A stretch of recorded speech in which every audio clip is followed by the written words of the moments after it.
और अब हम आगे बढ़ेंगे दोस्तों एक ऐसे सेक्टर पे जो हम कवर नहीं करते हैं ज्यादा। हम बरसों पहले कवर करते थे पर काफी चैलेंजेस थे वो सेक्टर में, तो हमने हमारा वेटेज बिल्कुल उसमें से कम कर दिया था। हमने वापस से वो सेगमेंट को प्रेजेंट इसलिए कर रहे हैं क्या कि बहुत से लोगों की डिमांड थी, राइट। तो ट्रांसपोर्टेशन एंड लॉजिस्टिक सेक्टर जहां पे सरकार भी निवेश जबरदस्त कर रही है, इस सेगमेंट को प्रेजेंट करने के लिए मैं आमंत्रित करूंगा अमोल देशमुख। राइट, आप देख रहे हो सब, देखो पार्ट टाइम इन्वेस्टर है अमरनाथ भाई, फुल टाइम शेयर ब्रोकर नहीं है। अपने कंप्यूटर के क्लासेस चलाते हैं, उसके साथ समय निकाल के निवेश कर रहे हैं।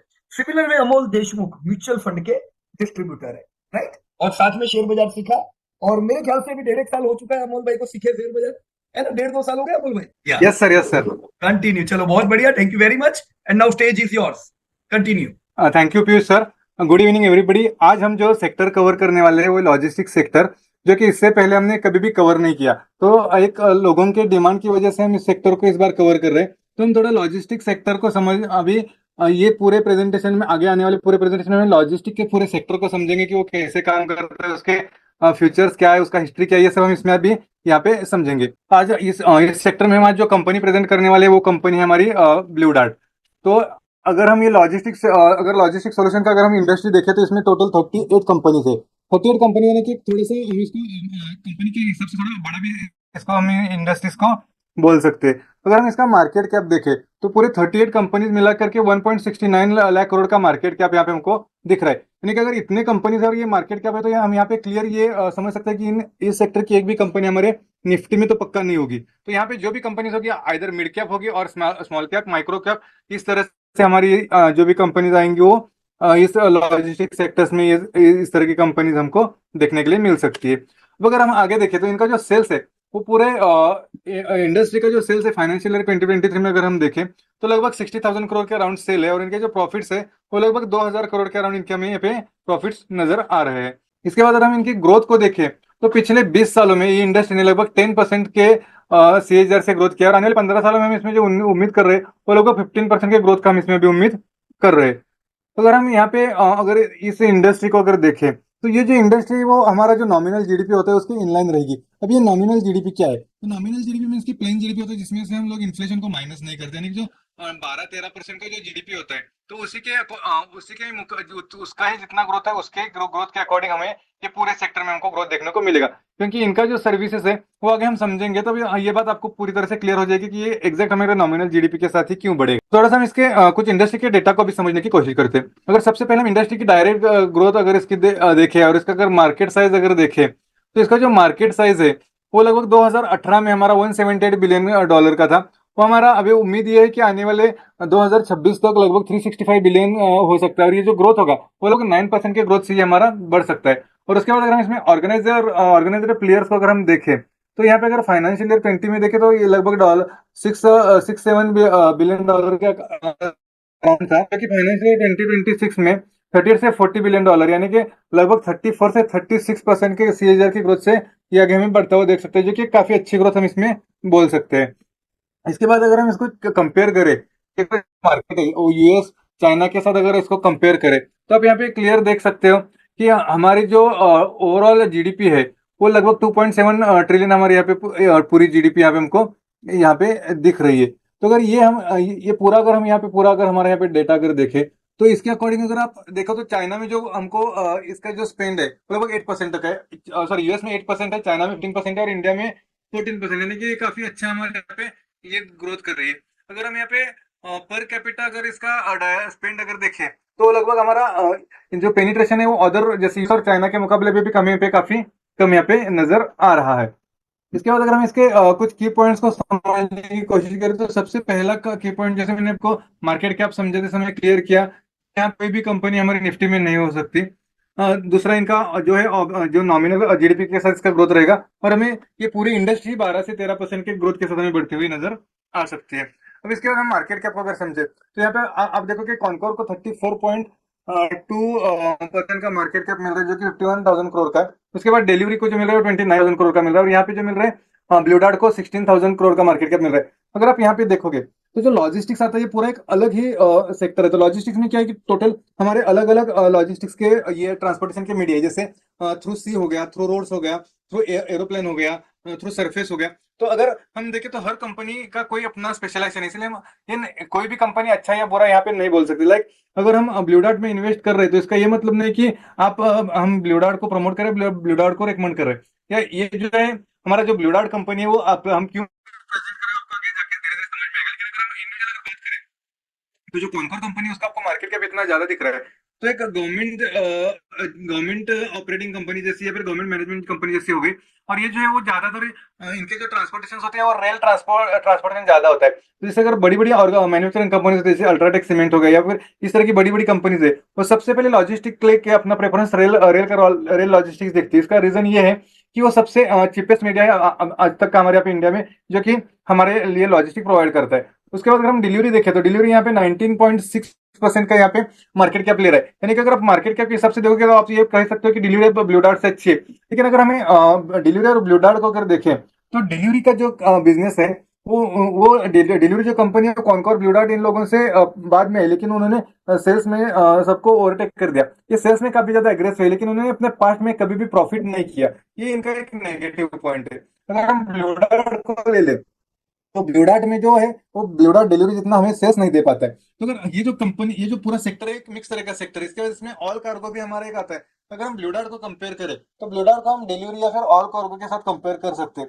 लेकिन ऑल कार्गो के साथ ये दिक्कत ये है कि वो ब्लू डार्ट या डिलीवरी जितना वो सेल्स नहीं कर पाता। लेकिन वो भी कंपनी अच्छी है। तो यहाँ पे कोई इंडिविजुअल ये कोई ऐसी इंडिविजुअल कंपनी तो नहीं है जिसमें हम क्वालिटी देख सके या फिर एक जिसको हम टारगेट कर सके कि इसमें सारे ही पैरामीटर्स पे हमारी कंपनी फिट आ रही है। तो अगर यहाँ पे हमने जैसे देखा एक तो एक बड़ी इंडस्ट्री है। यहाँ पे हमने जैसे तीनों बातें अभी जो समझी वही यहाँ पे मैंने आपको एक रिटर्न में भी दी हुई है। तो अभी जैसे मैंने आपको पहले ही बोला कि अगर मैं ब्लू डार्ट प्रेजेंट कर रहा हूँ मतलब कि ब्लू डार्ट को कॉनकॉर से अच्छी या फिर ब्लू डार्ट से कॉनकॉर अच्छा है डिलीवरी अच्छा है, तो ऐसा कोई यहाँ पे वो नहीं है। तो यहाँ पे हमारे ब्लू डार्ट का एक ही हमारे यहाँ पे एक अच्छा पॉइंट है कि ग्रोथ जो है वो 10% प्लस का ग्रोथ दे रही है और उसने काफी अच्छे कंसिस्टेंटली प्रॉफिट मेंटेन कर रही है। क्वालिटी अच्छा है, ग्रोथ भी अच्छा है, तो इसलिए हम यहाँ पे ब्लू डार्ट को देख रहे हैं। अगर हम देखें तो ये पूरा जो इंडस्ट्री है एक मिक्स बंडल है। तो हाई क्लैरिटी कंपनी तो हम यहाँ पे कोई भी क्लैरिटी नहीं कि कौन सी कंपनी यहाँ पे हाई क्वालिटी कंपनी हो सकती है। अगर हम इनके सेल्स को देखें तो ओवरऑल जो सेल्स है इनका वो नियर अबाउट 1,70 करोड़ है, जिसमें हमारा ब्लू डार्ट का जो लगभग 5,000 करोड़ के अराउंड है। तो आप ऐसे देख सकते हैं जैसे कॉनकॉर का सेल्स सबसे ज्यादा है क्योंकि ये रेल ट्रांसपोर्ट और गवर्नमेंट का, तो ये सेल्स में काफी अच्छा है रहेगा। लेकिन आपको इसमें इतना ग्रोथ नहीं मिलेगा। डिलीवरी में ग्रोथ मिलेगा लेकिन आपको प्रॉफिटेबल नहीं है। ब्लू डार्ट में आपको ग्रोथ मिलेगा लेकिन यहाँ पे आपको ब्लू डार्ट में डिलीवरी का सेल्स नहीं मिलेगा। अगर आप यहाँ पे देखें तो कॉनकॉर जो कंपनी है ग्रोथ छोड़ के आपको मेजोरिटी जो अदर पैरामीटर्स है वहां पे कॉनकॉर आपको उभर के आते हुए देख सकते हैं सिर्फ ग्रोथ को छोड़कर। अगर मैं सेल्स ग्रोथ देखूं तो लगभग 13% का इंडस्ट्री सेल्स ग्रोथ है। और अगर हम कॉनकॉर को देखें तो सिर्फ 4.30% है, यानी कि इंडस्ट्री के मुकाबले काफी उनका सेल्स ग्रोथ कम है। अगर यहाँ पे हम डिलीवरी को देखें तो 34.30, ब्लू डार्ट को देखें तो 13%, यानी कि इनलाइन विद इंडस्ट्री। अगर आपको डिलीवरी यहाँ पे इतना ज्यादा सेल्स ग्रोथ दिख रहा है लेकिन वो लॉस मेकिंग कंपनी है, तो इस तरह से आप बाकी सारी कंपनियों की भी यहाँ पे सेल्स ग्रोथ यहाँ पे आगे प्रेजेंटेशन में देख सकते हैं। अगर हम अभी इनके लिक्विडिटी पैरामीटर्स को थोड़ा समझने की कोशिश करें तो सबसे पहले मार्जिन देखें। तो अगर इंडस्ट्री का जो मार्जिन है वो लगभग 3.46% के अराउंड इसका इंडस्ट्री का मार्जिन है। और अगर हम कॉनकॉर का देखें तो 14.36%, काफी अच्छा मार्जिन है। जैसे मैंने आपसे बात किया था कि डिलीवरी हमेशा लॉस मेकिंग कंपनी है, तो डिलीवरी आपको देखिए वो लगभग -14% का यहाँ पे उनका मार्जिन है। ब्लू डार्ट जो है 7%, यानी कि अपने जो सेक्टर है उस सेक्टर से थोड़ा सा ऊपर है, अपने को खुद को यहाँ पे मेंटेन करते हुए जा रही है। इस तरह से आप पूरे उसके यहाँ पे मार्जिन देख सकते हैं। उसके बाद अगर हम आईसीआर देखिए, आईसीआर यानी कि इंटरेस्ट कवरेज रेशियो, तो इंटरेस्ट कवरेज रेशियो जो है कॉनकॉर में 48 टाइम्स है। डिलीवरी जो लॉस मेकिंग कंपनी है वो -14 टाइम्स है। ब्लू डार्ट जो है वो 8 टाइम्स है। एग्जैक्ट ये ICR lease and date and lease paying का ये क्या होता है, तो क्या है अगर एक साल में वो जितना प्रॉफिट कर रहे हैं तो उसके मुकाबले वो कितने साल तक डेट एंड लीज पे कर सकते हैं। अगर आप ब्लू डार्ट को देखो तो एक साल में जितना प्रॉफिट कर रहे हैं उतना वो आने वाले 8 साल में अपने जितने भी डेट है या फिर जो भी लीज है वो ईएमआई प्रॉपर वहां पे विदाउट एनी इसकी उनको कोई भी लोड लिए बिना वो कर सकते हैं। कॉनकॉर 41 ईयर्स तक कर सकते हैं। तो इस तरह से आप देख सकते हैं यहाँ पे डिलीवरी आपको नेगेटिव दिख रहा होगा और किससे दो ही कंपनीज आपको यहाँ पे नेगेटिव में दिख रही होगी।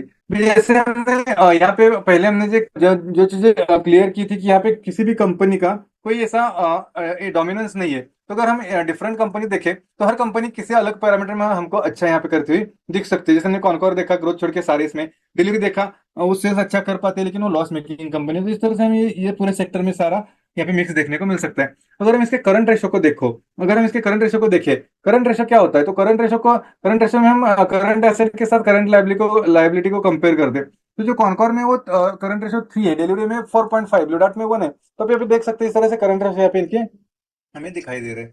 उसके बाद ट्रेडिंग डेज, ये ट्रेडिंग डेज हम अगर देखें ट्रेडिंग डेज क्या होते हैं, तो ट्रेडिंग डेज जो है उधार या फिर जो उगरानी के दिन होते हैं, यानी कि जो इनके सर्विसेज है, इनका जो पैसा है कितने दिनों में कंपनी के पास आता है वो चीज। तो कॉनकॉर का 14 डेज का, डिलीवरी का 67 डेज का, ब्लू डार्ट का 51 डेज का। अगर आप यहाँ पे ऑन एन एवरेज देखें तो दिखता है, लेकिन सिर्फ टीसीएस का लगभग 5 साढ़े 5 महीने का यहाँ पे टीसीएस का आपको यहाँ पे एक इसमें ट्रेडिंग डेज दिख सकता है। उसके बाद हम थोड़ा सा सॉल्वेंसी को समझने की कोशिश करते हैं। अभी डेट टू इक्विटी, कॉनकॉर तो गवर्नमेंट मैनेजमेंट कंपनी जो कि डेट फ्री कंपनी है, डिलीवरी में भी डेट काफी कम है, 2%, ब्लू डार्ट में 21%। तो इस तरह से आप देख सकते हैं ये सारे डेट टू इक्विटी रेशियो हमको यहाँ पे दिखाए। जैसे मैंने आपको पहले बोला था, आप देख रहे हैं कि सिर्फ ग्रोथ छोड़ के आपको कॉनकॉर काफी जगह पे अच्छा करता हुआ आपको यहाँ पे नजर आ रहा होगा। अभी हम थोड़ा सा डेट रेशियो को समझने की कोशिश करते हैं। तो डेट रेशियो में देखिए कॉनकॉर यहाँ पे भी उभर के आ रहा है 16%, डिलीवरी का 19%, ब्लू डार्ट का 63%। तो इस तरह से हमारे यहाँ पे सबके डेट रेशियो यहाँ पे दिख रहे हैं। अब थोड़ा सा हम यहाँ पे प्रॉफिटेबिलिटी के बारे में थोड़ा सा बात करते हैं। अगर हम इसमें रिटर्न ऑन इक्विटी देखें, रिटर्न ऑन इक्विटी अगर हम देखें तो ये अपने टोटल इक्विटी के मुकाबले कितना प्रॉफिट जनरेट कर पा रहे हैं। तो कॉनकॉर जो है 10.11%, डिलीवरी तो लॉस मेकिंग कंपनी है, तो वो तो हमेशा ये पूरे जितने भी हमारे आने वाले आगे पैरामीटर्स होंगे प्रॉफिटेबिलिटी के, हर जगह पे आपको डिलीवरी आपको निगेटिव ही दिखेगा। इसके बाद ब्लू डार्ट जो है 30.48। तो अगर आप यहाँ पे देखो तो यहाँ पे रिटर्न जो प्रॉफिट जनरेशन या फिर इक्विटी के मुकाबले रिटर्न जनरेशन का जो है वो थोड़ा सा ब्लू डार्ट आपको यहाँ पे अच्छा दिख रहा है।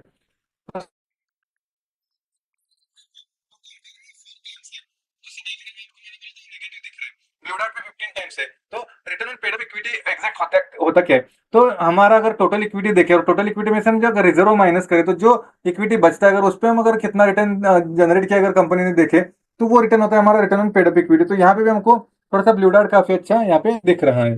उसके बाद रिटर्न ऑन एसेट्स, यानी कि उनके पास जो जितने एसेट्स हैं उसके मुकाबले उन्होंने कितना रिटर्न कमाया। तो यहाँ पे कॉनकॉर ने 8.39% एज यूजुअल, डिलीवरी नेगेटिव, और ये ब्लू डार्ट 11.33, यानी कि प्रॉफिटेबिलिटी में हमको हमें यहाँ पे क्लियर नजर आ रहा है कि ब्लू डार्ट थोड़ा सा प्रॉफिटेबिलिटी में अपने सेक्टर के मुकाबले अच्छा परफॉर्म यहाँ पे कर रहा है। इसके बाद हम थोड़ा सा इनके वैल्यूएशन को समझने की कोशिश करते हैं।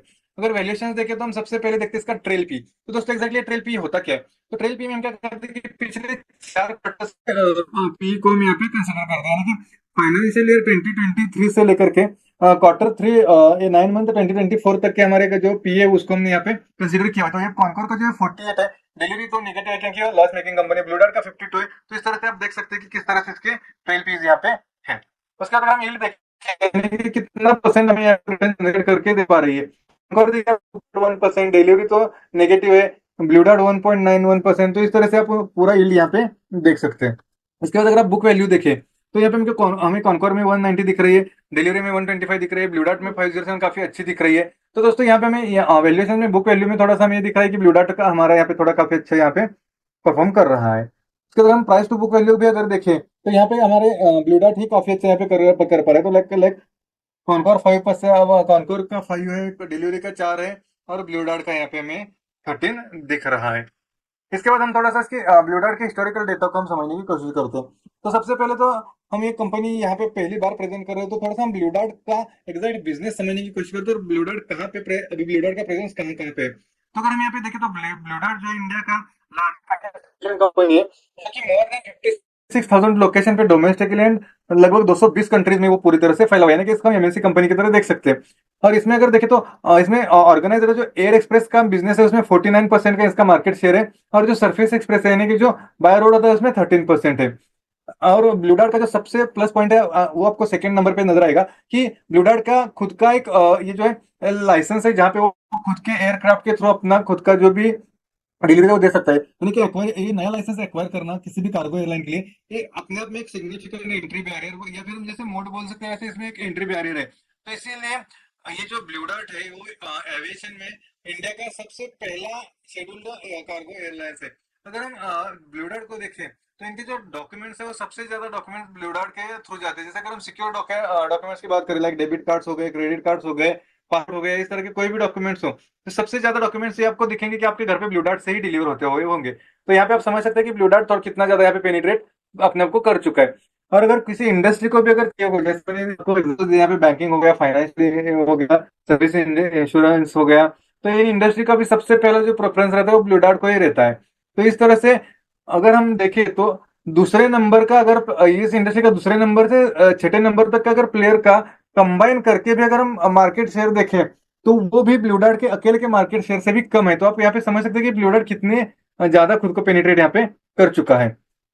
अब थोड़ा सा हम इसके रेवेन्यू को समझने की कोशिश करते थे। यहाँ पे हमने 1996 के अगर आप देखो तो 115 करोड़ से उसका 5000 करोड़ तक इसका भी सेल्स बढ़ गया, यानी कि लगभग 15% के शेयर से इसने सेल्स में ग्रोथ दिखाई, जो कि एक रीजनेबल ग्रोथ हम इसको मान सकते हैं। उसके बाद अगर हम नेट प्रॉफिट मार्जिन देखें तो हमने यहाँ पे 1996 देखे 8.57 देखे, तो यानी इसने दो बार है यहाँ पे लॉस, जैसे 1998 में और 2020 में, तो ये दो बार इसने लॉस भी यहाँ पे किया हुआ है। अगर हम इसके प्रॉफिट देखें तो प्रॉफिट का ग्रोथ 14% के सीएजीआर से यहाँ पे इसका प्रॉफिट ग्रोथ है। तो जैसे हमने बात किया था उसने 1998 और 2022 में यहाँ पे लॉसेस भी किए, तो आप देख सकते हैं कि 9.88 और से लेकर के अभी ये कंपनी 338 करोड़ के प्रॉफिट तक पहुंच चुकी है। इसके बाद अगर हम यहाँ इसके रिजर्व देखें तो इसका रिजर्व जो है वो 1996 में जो 50 करोड़ था, वो भी बढ़ते बढ़ते लगभग 1100 करोड़ तक यहाँ पे आ गए।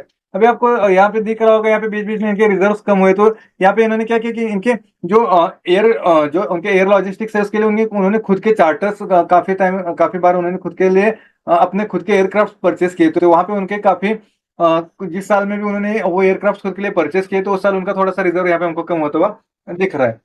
अगर हम यहाँ पे देखें 1995 में ये कंपनी लिस्टेड हुई थी, अगर वहां से अगर आज तक हम देखें तो उसने लगभग अपने इन्वेस्टर्स का पैसा 81 टाइम्स यहाँ पे आप देखो तो जिस दिन लिस्ट हुआ था उस दिन 85 रुपए से लिस्ट हुआ था, और अभी जो चल रहा है वो लगभग 6900 प्लस से ही है। अभी इसका प्राइस अभी चल रहा है।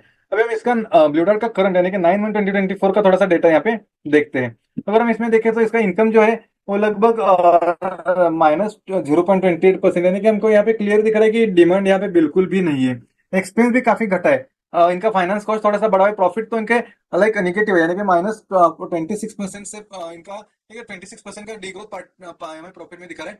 और मार्जिन भी जो है, इनके मार्जिन भी जो है वो लगभग 196 बेसिस पॉइंट से गिरे हुए हैं। यहाँ पे अगर आप देखो तो ये क्वार्टर हमें क्लियर दिख रहा है कि डिमांड यहाँ पे इनका काफी कम है। तो उसके बाद अगर हम इनके करंट ट्रेंड को अगर समझने की कोशिश करें तो फाइनेंशियल 2023 में इनका जो सेल्स था वो 17% का सेल्स ग्रोथ था, तो क्वार्टर वन में घट के -4%, काफी ज्यादा डिग्रोथ देखने को मिल रहा है।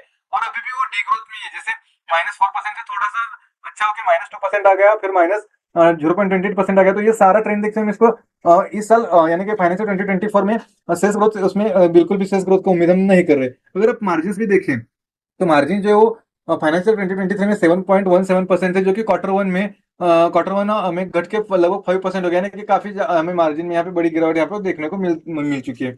उसके बाद थोड़ा सा यहाँ पे मार्जिन अभी हमें यहाँ पे इंप्रूव होते हुए दिख रहे हैं। तो ये सब देखते हुए अभी जो क्वार्टर थ्री का जो मार्जिन है वो 5.65% है, तो वही हम यहाँ पे आने वाले फाइनेंशियल 2024 में वो यहाँ पे उम्मीद कर रहे हैं। अगर हम प्रॉफिट देखें तो प्रॉफिट तो डिग्रोथ में है, जैसे -3%, -49%, -37%, -25%। तो अगर देखें तो पिछले 3 क्वार्टर में थोड़ा सा एक डिग्रोथ कम कम होता है दिख रहा है। तो ये सब अगर हम देखें तो फाइनेंशियल 2024 में हम जो उम्मीद कर रहे हैं वो लगभग 21% डिग्रोथ का ये भी हमारा यहाँ पे प्रॉफिट पे उम्मीद यहाँ पे है। अगर हम इसके कुछ फ्यूचर एस्टिमेशंस को अगर देखें तो फाइनेंशियल ईयर 2024 में सेल्स की उम्मीद कर रहे हैं इसके 5000 करोड़ की। फाइनेंशियल ईयर 2030 में लगभग 11000 करोड़, और फाइनेंशियल ईयर 2035 में लगभग 19000 करोड़ की कर रहे हैं। तो जो प्रॉफिट है फाइनेंशियल ईयर 2024 में हम लगभग 300 करोड़ का प्रॉफिट उम्मीद कर रहे हैं, 2030 में 784 करोड़ का, और फाइनेंशियल 2035 में 1200 प्लस करोड़ का हम प्रॉफिट उम्मीद कर रहे हैं। अभी हम जो ईपीएस उम्मीद कर रहे हैं वो आने वाले फाइनेंशियल 2024 में 176 का, 2030 में 473 का, और फिर आने वाले 2035 में 762 का। अगर हम देखें तो इसके जो फेयर वैल्यूज निकल के आ रहे हैं, तो अभी जो फेयर वैल्यू है इसका 2024 का फेयर वैल्यू जो निकल के आ रहा है लगभग 6300 प्लस निकल के आ रहा है। अगर हम 2030 देखें तो वो 17000 प्लस हो सकता है, और अगर हम आगे 2035 में देखें तो 27,000 प्लस उसका फेयर वैल्यू हो सकता है। अगर आप यहाँ पे उनके वैल्यूएशन अगर आप यहाँ पे देखो तो इनका जो ईपीएस दिख रहा है जो फाइनेंशियल ईयर 2023 में 156 था, जो कि ट्रेल अभी 123 दिख रहा है, हम इसको उसमें आने वाले समय में उम्मीद कर रहे हैं 176 की। अगर हम इनके पी देखें तो 2023 में 43.96 था, अभी 50.66 हो गए, और अभी 2024 में हम जो उम्मीद कर रहे हैं तो लगभग 39 का उम्मीद कर रहे हैं। अभी तो इसका पेग हमें यहाँ पे निगेटिव ही दिखा रहा है। अगर उसके शेयर होल्डिंग पैटर्न देखें तो प्रोमोटर्स के पास 75% का शेयर होल्डिंग है। एफआईएस के पास 5%, डीआई के पास लगभग 12% का, और बाकी नियर अबाउट 8% पब्लिक के पास यहाँ पे हमको इसका स्टेक होल्डर नजर आ रहा है। जैसे हमने अभी यहाँ पे पूरा ये चीज देखा कि यहाँ पे ये पूरा हमारा जो डी ग्रोथ में चल रहा है, तो यहाँ पे आपको क्लियर यहाँ पे चार्ट में भी यहाँ पे नजर आ रहा होगा कि यहाँ पे ये जो कंपनी ने जो अपना मंथली कैंडल में पिछले मंथ का लो यहाँ पे ब्रेक कर दिया, कि इसने अपना डाउनवर्ड डायरेक्ट ट्रेंड यहाँ पे शुरू कर दिया, क्योंकि अगर ग्रोथ नहीं है, डिमांड नहीं है, तो ये थोड़ा सा शेयर भी आपको करेक्ट होता हुआ दिखेगा। तो ये सारी चीजें देखते हुए हम ये जो उम्मीद कर रहे हैं, तो हमारे जो उम्मीद है बाइंग जो आप करें वो लगभग 5,900 के अराउंड बाइंग करें, और इसका जो टारगेट रहेगा वो 8,800 का हम इसमें टारगेट को उम्मीद करें। लेकिन ये टारगेट आने के लिए आपको थोड़ा वेट करना होगा, क्योंकि ये टारगेट आपको तभी दिखाई देगा जब इसमें ग्रोथ आना स्टार्ट होगा, और ग्रोथ आने के लिए इसमें डिमांड का आना जरूरी है। तो जब आने आगे फ्यूचर में जब इसमें डिमांड आएगा तभी ग्रोथ आएगा, और उसके बाद आप यहाँ पे आपको 8,800 का टारगेट यहाँ पे आप उम्मीद कर सकते हैं। अगर यहाँ पे देखें तो इसने क्लियरली यहाँ पे मंथली लो को, जैसे हमने अभी बोला कि यहाँ पे वो अभी ब्रेक कर चुका है। अगर ये सारी चीजें देखते हुए हम अगर इसमें वेटेज अगर रखें, आप ये जो लॉजिस्टिक का जो सेक्टर है, इस सेक्टर में अगर किसी भी स्टॉक में इन्वेस्ट करो, चाहे कॉनकोर हो, चाहे डिलीवरी हो, चाहे ब्लू डार्ट हो, अपने अकॉर्डिंग किसी भी स्टॉक में अगर इन्वेस्ट करो, तो हम यहाँ पे रेकमेंड करेंगे कि यहाँ पे आप ½ से ज्यादा वेटेज यहाँ पे ना रखो। Thank you. तो ये था हमारा प्रेजेंटेशन। ये सिर्फ और सिर्फ एजुकेशनल पर्पज के लिए था। ये ना हमारा प्रॉफिट वॉमिट, ना ही कोई टिप प्रोवाइडिंग कंपनी, या फिर ये रिकमेंडेशन वाली कंपनी है। अगर आप आपके कुछ कोई क्वेश्चन है तो यहाँ पे पूछ सकते हैं। Over to you Piyush sir. Thank you Amol भाई, thank you very much. Welcome बहुत सर। ही डिटेल में आपने पूरा एनालिसिस किया हुआ है। और मैं सब लोगों को याद करा दूं कि भी Amol Deshmukh is a research analyst, बराबर है कि नहीं अमोल भाई? Yes sir. तो अमोल भाई is NISM cleared research analyst, बहुत अच्छी बात है। और उन्होंने भी आपके साथ काफी चीजें बातें बताई। मैं इनमें से कुछ पॉइंट हाईलाइट जरूर करना चाहूंगा। अमोल भाई, कंट्रोल होम करके पहली स्लाइड पर आ जाओ ना, जिसमें आपने यूएस का इंडिया का थोड़ा कंपैरिजन बताया था। मेरे को एक चीज खाली हाँ, क्लेरिफाई यहाँ पे करनी पड़ेगी। हाँ, एक ही मिनट। हाँ। या कोई बात नहीं, तब तक चलो। देखो यहाँ पे आपको काफी कंपनीज दोस्तों अमोल भाई ने डिस्कस भी की, राइट। कोई कंपनी में ऐसी हाई क्लैरिटी नहीं है। कैसा हम सिरामिक में बोल देते कजारिया ले लो भाई, कोई टेंशन नहीं है, राइट। कैसा यहाँ पे केमिकल में बोल देते पिडिलाइट। लॉजिस्टिक में ऐसा नहीं है कि कोई भी कंपनी हाई क्लियर, बराबर। जैसे अभी बजट में भी इन्होंने लॉजिस्टिक रिलेटेड कुछ किया, ध्यान है किसी को? कुछ तीन पार्क बनाने की बात की है।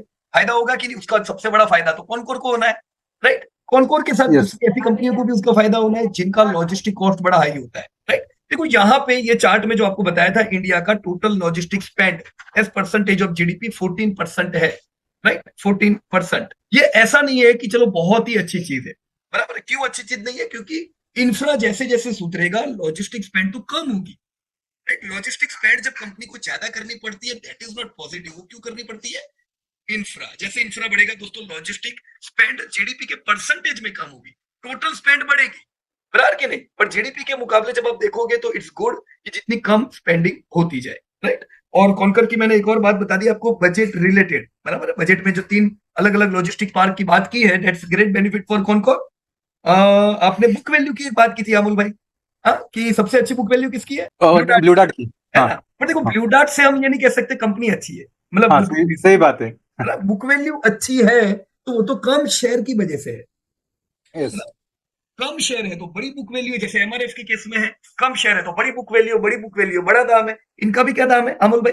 प्राइस अंदाजे से? 6,900 के प्राइस है इनका। क्यों? क्योंकि 500 रुपया तो बुक वैल्यू है, बराबर की नहीं? हम्म। तो दाम तो ऐसे ही बनते हैं, राइट। बुक वैल्यू के हिसाब से जितनी ज्यादा बुक वैल्यू बढ़ती जाएगी उतना दाम भी इंक्रीज होगा, राइट। और MAR, ये एक इंपॉर्टेंट चीज मैंने लिखी थी अभी, मेरी हैंडराइटिंग मेरे को समझ नहीं आ रही है, कोई बात नहीं। एक ट्रेंड हम लोगों ने आपने बात की है ना, ट्रेंड, ट्रेंड कैसा है? सर, ट्रेंड इसमें डिमांड बिल्कुल नहीं है। बिल्कुल बढ़िया ट्रेंड है अभी का, राइट। तो अभी का ट्रेंड पूरा है, देखो लॉन्ग टर्म अच्छा ही होगा, लॉन्ग टर्म सुधरेगा, उसकी कोई टेंशन नहीं है, क्योंकि लॉजिस्टिक पे स्पेंडिंग काफी है। पर ये साल अगर आपका ट्रेंड बुरा है तो ये ब्लू डार्ट का बुरा नहीं है। ज्यादातर कंपनियों का ट्रेंड इस साल नेगेटिव है लॉजिस्टिक, राइट।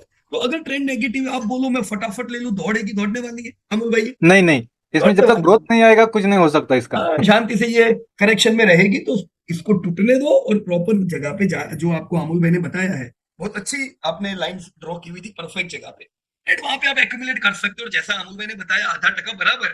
देखो जैसे जैसे आपको ग्रोथ मिले, कंसिस्टेंसी मिले, आप अपने परसेंटेज को बढ़ा सकते हो इन फ्यूचर, राइट। बिल्कुल एक बात बहुत अमोल भाई ने बढ़िया बताया कि कॉनकोर में निवेश करते हो हाई क्वालिटी है, एकदम तगड़ी क्वालिटी, ग्रोथ थोड़ा कम मिलेगा, right. Delivery, blue dart, all cargo, इसमें निवेश करेंगे ग्रोथ बढ़िया मिलेगा, पर कंसिस्टेंसी में ट्रबल रह सकते हैं। All right. अगर इसमें और एक बात ऐड करना था मुझे, हाँ बोलो। तो जो नए इन्वेस्टर्स है वो सबसे एंड में इस सेक्टर को देखे, अगर पैसा बचता है पूरा वो करके तब तक इसमें ना आए। सही बात है, सही बात है। बाकी देखो बहुत सी प्रायोरिटी सेक्टर है, बराबर ना, जहाँ पे यस। निवेश करना चाहिए, strong company, strong growth. Alright, yeah so thank you very much Amal भाई, बढ़िया प्रेजेंटेशन, चैलेंजिंग सेक्टर थे, पर आपने बहुत ही अच्छा डेटा एनालिसिस यहाँ पे सबको बताया।